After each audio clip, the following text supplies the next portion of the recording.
قرآن مجید میں ہے ان اللہ لا یستحی من الحق، کہ اللہ تعالیٰ حق بات بیان کرنے سے حیا نہیں کرتے۔ حدیث میں بھی بعض ایسے مسائل کو اللہ کے رسول نے بیان کیا ہے صلی اللہ علیہ وسلم نے جو بظاہر حیا کے خلاف ہیں، مگر اس لیے بیان کیا کہ اگر آپ صلی اللہ علیہ وسلم بیان نہ کرتے تو لوگ ان بے شرمی کے کاموں میں مبتلا ہو جاتے۔ اسی وجہ سے میں بھی یہ ہمت کر رہا ہوں کہ ایک اور ایسا گناہ جس میں لوگ مبتلا ہیں اور وہ ہے حیا کے خلاف، مگر ہے بہرحال شریعت کا مسئلہ اور لوگ اس میں گناہ میں مبتلا بھی ہیں، اس لیے بتانا ضروری ہے۔ وہ یہ ہے کہ لوگ شادی کے بعد بھی آج کی نوجوان نسل زوجہ سے، بیوی سے غیر فطری طریقے سے ہم بستری کرتے ہیں، انٹرنیٹ پہ بیہودہ فلمیں دیکھتے ہیں۔ تو جو چیز انگریزوں کی دیکھ رہے ہیں کہ ان کے کلچر آہستہ آہستہ میڈیا کے ذریعے ہمارے معاشرے میں بھی آ رہا ہے۔ اللہ کے رسول صلی اللہ علیہ وسلم نے لعنت فرمائی ہے، ایک روایت میں ہے کہ اللہ اس کی طرف دیکھے گا نہیں کہ جو اپنی زوجہ سے پچھلے راستے سے ہم بستری کرے گا۔ یہ بیماری بھی، یہ گندگی بھی لوگوں میں پھیلتی جا رہی ہے، خاص طور پہ جن کو لڑکوں سے بدفعلی کی عادت پڑ جائے تو وہ زوجہ سے فطری راستے سے ہم بستری نہیں کرتے۔ اللہ نے فرمایا کہ نساؤکم حرث لکم، یہ تمہاری زوجات ہیں، بیویاں ہیں، یہ نسل بڑھانے کے لیے ہیں۔ تو اسی راستے میں انسان اپنی خواہش کو پوری کر سکتا ہے جس راستے سے نسل بڑھتی ہے، اس کے علاوہ کسی اور راستے سے اپنی خواہش کو پورا کرنا یہ حرام ہے، گناہ کبیرہ ہے، گندگی ہے۔ ہمارے پاس کیسز آتے ہیں، ایک پاک دامن لڑکی کی شادی ہوتی ہے، لڑکا بھی بظاہر بڑا نیک، لیکن کیا ہے، لڑکا چونکہ ٹھرکی ہوتا ہے، شہوت کا درندہ ہوتا ہے، تو وہ یہ نہیں دیکھتا کہ میں اپنی بری خواہش مٹانے کے لیے میں اپنی زوجہ کو غیر فطری طریقے پر مجبور کیسے کر سکتا ہوں، تو مجبور کرتا ہے پھر اپنی بیوی کو۔ اس میں جو عورتیں زیادہ پاک دامن نہیں ہو، نیک نہ ہو، یا ان کو یہ ڈر ہو کہ طلاق ہو گئی تو ہم کہاں جائیں گے، وہ پھر اپنے شوہر کے ساتھ اسی غیر فطری طریقے پر آمادہ ہو جاتی ہیں، اور اس کا عذاب اور اس کا وبال یہ ہوتا ہے کہ کچھ دنوں میں ان کو بھی اسی کی لت پڑ جاتی ہے۔ انسان جب بھی کوئی غیر فطری راستہ اختیار کرتا ہے، آخرت کا عذاب تو بعد میں، دنیا کا عذاب یہ آتا ہے کہ پھر اس کو لذت فطرت میں آتی نہیں ہے۔ تو جو راستہ اللہ نے رکھے اس میں اس کو لذت نہیں آئے گی، وہ گندگی میں ہی گھسنے کی کوشش کرے گا، اس کی بھی فطرت خراب ہو جاتی ہے، اور جس کے ساتھ یہ بدفعلی کی جائے اس کی بھی فطرت خراب ہو جاتی ہے، وہ بھی پھر کسی کے قابل نہیں رہتے۔ تو اپنے جان پر رحم کرنا چاہیے۔ ہم انسان ہیں، ہم درندے نہیں ہیں، ہم گھوڑے نہیں ہیں، ہم گدھے نہیں ہیں، ہم جانور نہیں ہیں، ہم انگریز نہیں ہیں۔ انگریز نے تو حیا اور شرم کی تمام حدود کو توڑ دیا ہے، وہ تو درندے بن چکے ہیں۔ ہم تو درندے نہیں ہیں، ہم تو حلال کھاتے ہیں، پاک صاف رہنے کی کوشش کرتے ہیں، تو ہم ان کی جو کلچر دیکھ کے ہم ویسے درندے بننے کی کوشش کیوں کریں؟ تو یہ بہت بڑا وبال ہے، بہت بڑی برائی ہے جو ہمارے معاشرے میں آہستہ آہستہ جڑ پکڑتی جا رہی ہے، اور اس سے بیماریاں بھی پھیلتی ہیں۔ غیر فطری طریقہ ہے، بیماریاں بھی پھیلتی۔ ایسے کیسز آتے ہیں کہ جناب وہ مرد مجبور کر رہا ہے بیوی کو، اور وہ بیوی جو ہے ساتھ نہیں دیتی تو پھر اس کو طلاق کی دھمکیاں دیتے ہیں، ایسے کیسز بھی آتے ہیں۔ اور یہ بھی آتا ہے کہ مرد جب اپنی بیوی کو غیر فطری طریقے پر مجبور کرتا ہے، بیوی آمادہ نہیں ہوتی، تو مرد پھر یہ دھمکی دیتا ہے کہ بھائی میری خواہش تو تم سے پوری ہوتی نہیں ہے، پھر میں دوسروں کے پاس جاؤں گا۔ تو یاد رکھیں، جس عورت کا شوہر یہ دھمکی دے اس کو کہ میں زنا کروں گا اگر تم نے میری خواہش پوری نہیں کی غیر فطری طریقے سے، تو عورت اپنے شوہر سے کہہ دے کہ جاؤ تم کہیں اور جا کے منہ کالا کرو، تمہاری فطرت میں گندگی ہے تو یہ مجھے گندا بنانے کی کوشش نہ کرو، اس کو زنا کرنے دیں، وہ اللہ آخرت میں اس سے بھگتے گا۔ ہر بیماری کا اللہ نے علاج رکھا ہے۔ اللہ کے رسول صلی اللہ علیہ وسلم نے فرمایا، صحیح بخاری کی حدیث، ما انزل اللہ من داء الا انزل له دواء، کوئی بیماری ایسی نہیں ہے جو اللہ نے نازل کی ہو اور اس کے لیے دوا نہ رکھی ہو دنیا میں۔ تو اگر کسی کو ایسی لت پڑ گئی ہے غیر فطری کام کی، تو اس کو چاہیے کہ وہ اپنا علاج کرائے، ڈاکٹر سے بھی رابطہ کرے، اور سب سے بڑا علاج یہ کہ کچھ وقت صبر کرے گا، چھوڑ دے گا کچھ عرصے کے لیے، تو خود بخود آہستہ آہستہ صحیح ہو جائے گا۔ ایک آدمی شراب کا عادی ہے، ایک علاج تو یہ ہے کہ ڈاکٹروں سے رابطہ کرے، بہترین علاج کیا، چھوڑ دے۔ کتنے دن تڑپے گا؟ ایک دن، دو دن، تین دن، چار دن، ایک ہفتہ، دو ہفتہ، بہت زیادہ سال ہو جائے گا نا، اس کے بعد خود بخود ٹھیک ہو جائے گا۔ سگریٹ کا عادی ہے، چھوڑ دے گا، تو کتنے لوگ ہم نے دیکھے ہیں دن میں 20 سگریٹ پیتے تھے، چھوڑنے پر آئے تو بالکل ایک دم چھوڑ دی انہوں نے، آہستہ آہستہ کر کے چھوڑ دی، لیکن تکلیف ہوئی مگر عادی ہو گئے۔ تو اب کسی کو یہ لت پڑ گئی ہے غلط کام کی، برائی کی، تو اس کا بہترین علاج یہ ہے کہ وہ اپنے آپ کو بدلنے کی کوشش کرے، ماحول بدلے، اور کچھ وقت صبر کرے گا تو اللہ اس سے یہ عادت چھڑا دے۔ نہیں کی، صبر نہیں کیا اس نے، پھر اسی گندگی میں موت واقع ہوگی، پھر آخرت کا عذاب بہت سخت، نسلیں برباد ہو جاتی ہیں اس عمل سے انسان کی۔ تو بات حیا کے خلاف ہے، مگر یہ کہ ایک بزرگ تھے وہ بات فرما رہے تھے، تو کسی نے پوچھا کہ حضرت آپ حیا کے خلاف بات کرتے ہیں، تو انہوں نے فرمایا تم بے حیائی کے کام نہیں چھوڑتے، ہم اس چھڑوانے کے لیے بات کریں تو ہم برے ہیں، اور تم کام کرو تو بھی برے نہیں۔ برائی کا کام کرنے میں برا نہیں بنتا، اور برائی کے خلاف بولنے والا برا بن جاتا ہے کہ دیکھو یہ کیسی باتیں کر رہے ہیں۔ تو وہی باتیں ہیں، اس لیے ہیں کہ یہ معاشرے میں یہ برائی پھیلتی چلی جائے گی، اور یہ ہماری اپنا کلچر نہیں ہے، یہ امپورٹ ہو رہا ہے باہر سے، یہ امپورٹ ہو رہا ہے، یہ وہاں میڈیا کے ذریعے آ رہا ہے۔ تو وہ چیزیں دیکھا نہ کریں اور ان لوگوں سے دور رہا کریں۔ ہمیں تو دین کا داعی ہو کے ان کو ہدایت پر لانا تھا، بجائے ہم ہدایت پہ چل کے دوسروں کو چلانے والے بن کے ان کے راستے پہ ہم نے چلنا شروع کر دیا۔ اللہ تعالیٰ ہمیں اب دیکھیں ان کے ہاں ایڈز کا مرض پھیل گیا ہے۔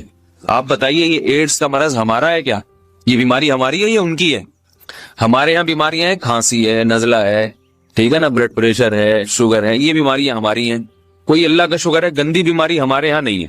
جتنی گندگیاں ہیں وہاں سے آ رہی ہیں، ایڈز کا مرض وہاں سے امپورٹ ہوا ہے۔ وہ ایڈز کا مرض اسی بدفعلی کی وجہ سے پیدا ہوتا ہے، اسی سے جراثیم پیدا ہوتے ہیں، اور اتنا خطرناک مرض کے ایسے متعدی ایسے پھیلتا ہے۔ افغانستان میں ایڈز کا ریشو 0 تھا، 0۔ وہ جانتے نہیں تھے کہ ایڈز کا مرض ہوتا کیا ہے۔ جب سے امریکن آرمی، برطانیہ آرمی افغانستان میں آئی ہے، فوجی آئے ہیں، افغانوں میں ایڈز کا مرض پھیل گیا ہے، انہوں نے وہاں بدفعلیاں شروع کر دی ہیں۔ تو وہ تو حالانکہ ان کے لیے زنا کتنا سستا ہے، کتنا سستا ہے نا ان کے لیے زنا، پھر بھی وہ لڑکوں کی طرف مائل ہوتے ہیں۔ تو اتنی گندگی، ایسا گندا جب انسان بن جائے پھر اللہ اس کے وجود کو برقرار نہیں رکھتے، اور رکھتے ہیں تو پھر آخرت میں سزا دینے کے لیے اپنے آپ کو ان گندگیوں سے بچانا چاہیے، حلال پہ اکتفا کرنا چاہیے۔ اللہ تعالی ہمیں حلال پہ قناعت کی توفیق عطا فرمائے اور پاکیزہ لوگوں میں ہمارا شمار فرمائے۔ اگر شادی شدہ عورت 40 دن میں بھی ایک دفعہ، اچھا بھائی دیکھو یہ حیا کے خلاف مسائل جو ہے نا، یہ اس چینل پہ نہ پوچھا کرو۔ مرد پر لازم ہے کہ کم سے کم 4 مہینے میں بیوی سے ایک دفعہ وہ لازمی ہم بستری کرے۔ تو اگر وہ 4 مہینے میں ایک دفعہ بھی نہیں کرتا تو پھر جو ہے وہ دیانتاً ذمہ دار ہوگا، اس بات کا خطرہ ہے کہ وہ گناہ گار ہو، کیونکہ حضرت عمر رضی اللہ تعالیٰ عنہ نے قانون بنایا تھا کہ 4 مہینے سے زیادہ کوئی بیوی سے دور نہ رہے، تو کم سے کم اتنا ہے لازمی۔ تو اس سے زیادہ بھی اگر کوئی مرد بیوی کے قریب نہیں آ رہا تو پھر وہ ظالم کہلائے گا شریعت کی نظر۔ حج کے دوران، باقی ہر عورت اور ہر مرد کے حالات مختلف ہوتے ہیں، بعض عورتوں میں خواہش زیادہ ہوتی ہے، بعض میں کم ہوتی ہے، یہ نیچرل ہے، اس کا کوئی اس سے تعلق نہیں ہے کہ عورت کوئی بری ہے۔ بعض دفعہ عورت میں یہ خواہش نفس بہت زیادہ ہوتی ہے، اس کی ریکوائرمنٹ بہت زیادہ ہوتی ہے، تو لوگ پھر مرد اس بیوی کو برا سمجھنا شروع کر دیتے ہیں، حالانکہ اس کا برائی اور اچھائی سے تعلق نہیں ہے۔ جیسے مردوں میں صحت کے لحاظ سے اور ان کے جو مینٹل ہیلتھ ہے اس کے لحاظ سے مردوں میں فرق ہوتا ہے، کسی میں خواہش بہت زیادہ ہوتی ہے، کسی میں کم ہوتی ہے، تو اس طرح خواتین میں بھی ہوتی ہے۔ بہت سی پاک دامن عورتیں ہوتی ہیں لیکن ان میں ڈیزائرز بہت زیادہ ہوتی ہے، تو یہ سب کی الگ الگ اللہ نے فطرت بنائی ہے، تو میاں بیوی اس کو ایک دوسرے کو بہتر سمجھ سکتے ہیں کہ کس کی کیا ڈیزائرز ہیں۔ بہرحال اگر مرد میں عورت کی ڈیزائرز پوری کرنے کی طاقت نہیں ہے، عورت میں بہت زیادہ ڈیزائرز ہیں، مرد میں کم ہے، تو ایسی صورت میں عورت پھر مرد سے طلاق مانگ سکتی ہے کہ بھئی میں سیٹسفائی نہیں ہو پا رہی ہوں اور میری ریکوائرمنٹ زیادہ ہے۔ تو مرد اگر طلاق دے دے تو اچھی بات ہے، نہیں دے تو پھر عورت کو چاہیے اسی کے ساتھ گزارا کرے۔ ہاں اگر 4 مہینے تک بھی مرد بیوی کے پاس نہیں آتا ہے تو پھر مرد پر لازم ہے کہ عورت کے مطالبے پر اس کو وہ چھوڑ دے، کیونکہ پھر تو جوان عورت کو بہرحال گناہ کا خطرہ ہے۔ جسمانی تعلق نہ رہنے سے نکاح پر اثر۔ لاہور سے کسی نے پوچھا اگر میاں بیوی کا آپس میں کوئی جسمانی تعلق نہ ہو تو کیا نکاح پہ کوئی فرق پڑے گا؟ نہیں، اس سے کوئی فرق نہیں پڑتا، جب تک شوہر طلاق نہیں دے گا نکاح ختم نہیں ہوگا۔ یا اگر شوہر جان بوجھ کر بیوی کا حق ہی ادا نہیں کرتا اور 4 مہینے سے زیادہ اس سے ریلیشن قائم نہیں کرتا اور بیوی بھی جوان ہے، اس کو گناہ کا خطرہ ہے، تو پھر وہ عدالت میں کیس کر سکتی ہے، اور پھر اس کا ایک پروسیس ہے، کس طرح سے نکاح ختم ہوگا تو اس پروسیس کو فالو کر سکتی ہے وہ۔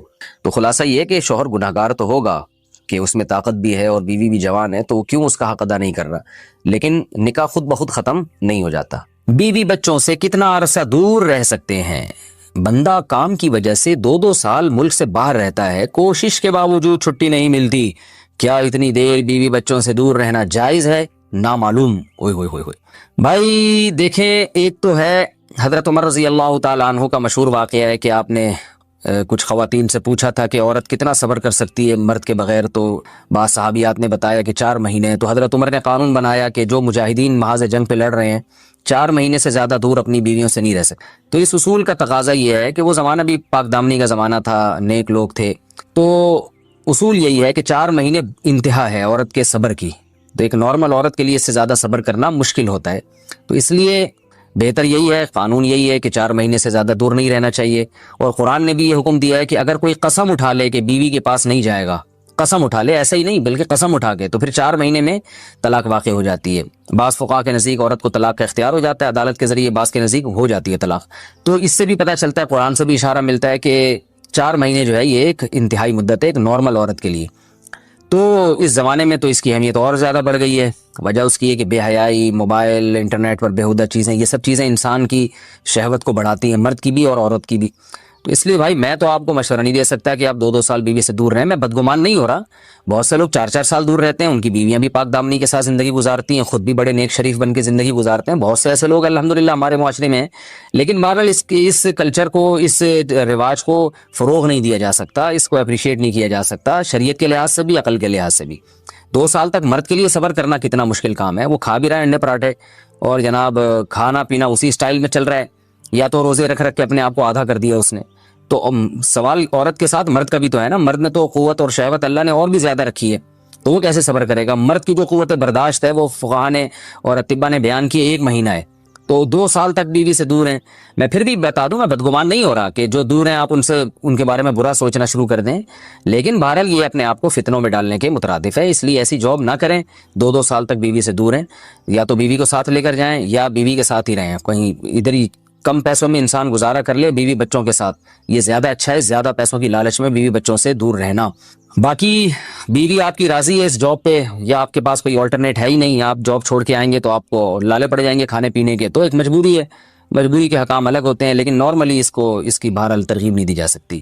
دیکھیں قرآن مجید میں اللہ نے ارشاد فرمایا نا، یوم یفر المرء من اخیہ وامہ وابیہ وصاحبتہ وبنیہ.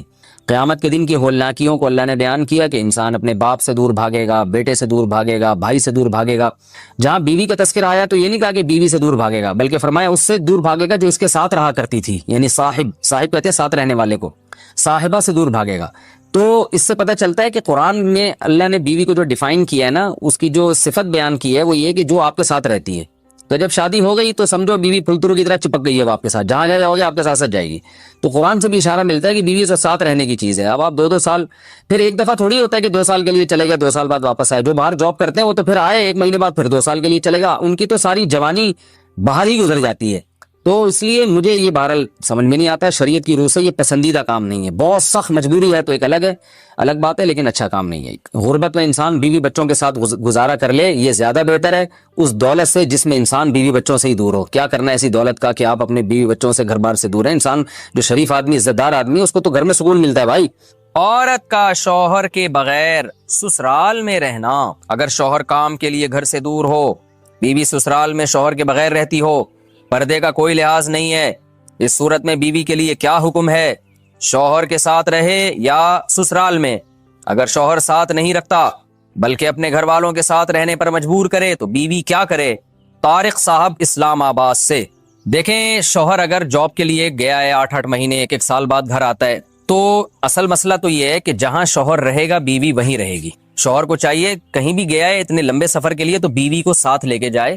اس پر میں کئی بار دلائل دے چکا ہوں، قرآن سے بھی حدیث سے بھی. ان دلائل کو میں ریپیٹ نہیں کروں گا.